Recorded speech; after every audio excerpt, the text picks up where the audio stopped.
Continuing with the social justice activism panels at South by Southwest, Not Gay Jared and I attended the My Body Is Not Safe for Work Fat Pride breakout session to ask a few simple, medically accurate, if mildly triggering questions. But before that, it's important that you see the narrative they were using to set the stage. Concerned trolling, I think, is a big thing in general in this space. And it's like, are you actually concerned? Do you actually care at all about my well-being?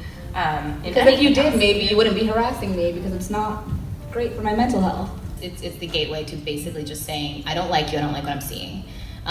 We know that we aren't supposed to be mean to people. That's another very popular idea and a good one, that we're not supposed to bully, we're not supposed to call people names and wag fingers. So we express worry over them instead. But it all amounts to the same. It all amounts to the same as don't show me what you're showing me. But for me, it really is about just reclaiming it and saying, like, I'm fat, and the fact that you still find me attractive is your problem. If you see a fat girl online who hates herself and is in sweatpants and talking about how miserable she is and crying, people are much more likely to be supportive of her diet and her exercise. But when you're confident and you're saying, I love myself and here I am in a bikini and I'm okay as I am, immediately people have, really strong feelings about that. Pause. So wait, you mean to say that when you're vulnerable and upset, people are kind and consoling and willing to offer supportive advice, but when you're arrogant and bombastic, people are put off? They've got some nerve on them. I'm also, I don't know, voluptuous. Sure, I have really big boobs, I guess, but I am fat, and that's okay. You touched on something which I think is important earlier about healthcare, affordable access to healthcare being, I think you said a human right. So in that sense, with the fact that people who are overweight, like myself, or obese, are 3 to 7 times more likely to develop diabetes or cost $256 billion more per year, isn't that a concern of the taxpayer? And don't they have a right to have an opinion? And just like smoking, encourage healthier body styles if the taxpayer is involved in this decision? Well, I mean, this is obviously an incredibly nuanced conversation. I think it starts a lot younger and a lot earlier than by the time anyone has developed some of those issues or gained the weight. I think you can't talk about that without also talking about the food industry and corn subsidies and access to health care for prenatal care and early childhood intervention and education. You can't just talk about fat people have diabetes and have more likelihood to end up with diseases that cost the taxpayer without talking about the entire approach to body's health, our access to food, water. Flint, Michigan still doesn't have clean water, hasn't for 3 years. Oh, so Flint, Michigan's tap water made you fat.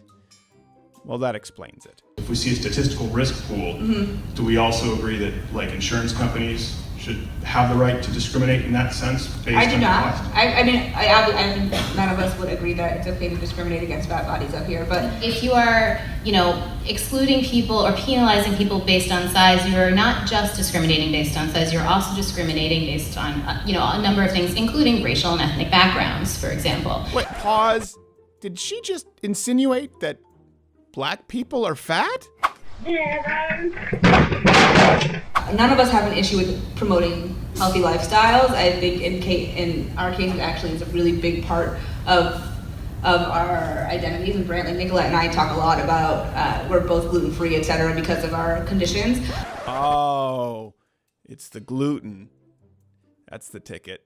And that being said, I am very much someone who wants to promote living in healthy ways, but I don't equate that necessarily to a certain size. But if there's like a 700% chance more likelihood of someone, developing heart disease or diabetes, of course, shouldn't we promote that, for kids who are coming up? We agree that to lose weight. That's the biggest risk we should factor. not promote to lose weight. We should promote healthy behaviors. There's a much larger issue of the way we stigmatize bodies, the way they're approached in the medical and health industry, the way that the medical industrial complex is structured in general. Of course not. It must have been the gluten and what have you. Of course, that statement begs the question as to just how the medical industrial complex managed to so effectively target exclusively these women. But there wasn't enough time to get into that, so Not Gay Jared had a question of his own. I appreciate you putting this on. We're all learning a lot. Great.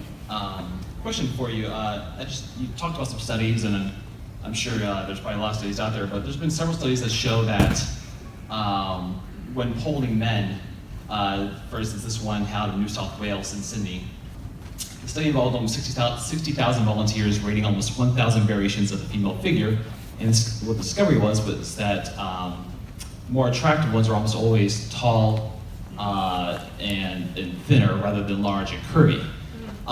Question for you is it possible that within fighting the idea of body shaming, there's actually a possibility of shaming natural male biology that prefers thinner, leaner, healthier women? What about I think what about that survey says it's natural male biology and not societal? I think a lot of that is socialized. I think a lot of our preferences are socialized. Were they asking babies? That's something that's really apparent when you go to other cultures and ask their preferences. Like our attraction is so much socialized. Of course it is. But they found that this is actually true across generationally. The idea that people men just biologically come out of the womb attracted to thin, tall women is like ridiculous. Well, it's possible. And also, I'm really offended by the two male comments. I mean, it's not surprising to me that the two white males asked those two questions.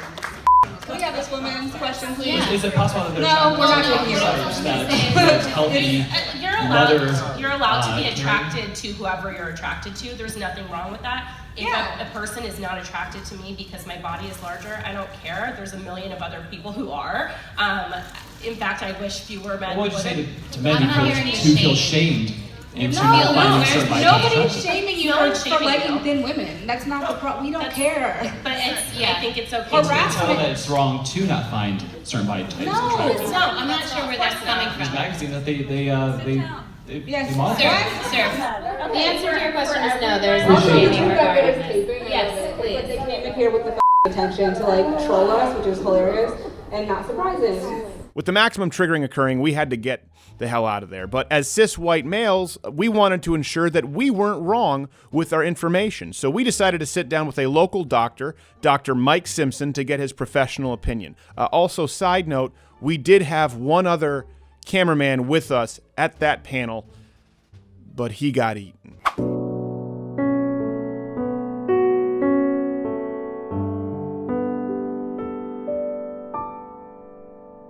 So now you're telling me what I am obligated to do by the oath that I took and what the government actually has on a checklist that I must discuss with you. The moment you get on the scale in my emergency room and you're over a certain basic metabolic index, that triggers a question on the electronic medical record.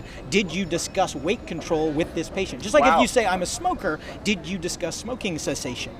So now you're telling me that I am trolling you because I'm doing what I'm required to do. Yeah. Oh, and by the way, because of the Affordable Care Act and many other governmental restrictions, if I don't ask you that question, I don't get to bill for full price for that chart. Now, I don't care. I'm not in this for the money. I am in it because I care about people's health. But don't accuse me of trolling when I'm telling you you are going to die.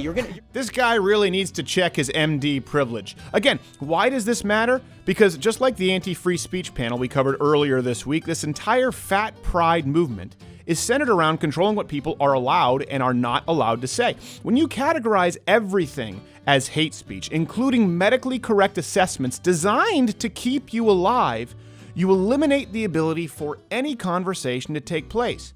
As you see here, even with issues that are literally life and death. But shh, don't tell anyone. That's just concern trolling. Hey, if you like this clip, you're like most of the internet. You have a short attention span, but it was taken from the full show. You can see it in a box playing next to me. That's once a week on Thursdays, full 1.5 hour show, or you can join the Mug Club for the daily show. We have to take some of that off YouTube because they're monitoring us and censoring our words.